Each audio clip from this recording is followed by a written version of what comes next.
Okay, now Aisyah nak compare kan mini dengan small dumpling. Tapi itulah dekat platform dia tak bagi linkkan dua item pula. So nanti kalau tak jumpa, you can cari kat showcase tau.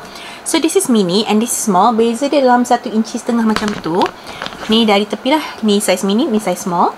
Dari atas, untuk size mini 2 compartments. Untuk size small 5 compartments. Dua-dua datangan crossbody strap.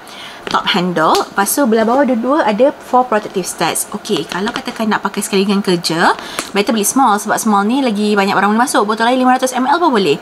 Tapi kalau macam nak pakai jalan-jalan saja, better beli size mini. Untuk in terms of berat, untuk size mini dalam 300 gram.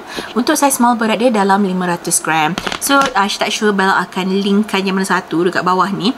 Tapi kalau katakan tak jumpa juga, boleh pergi kat showcase, search dumpling, nanti akan keluar lah.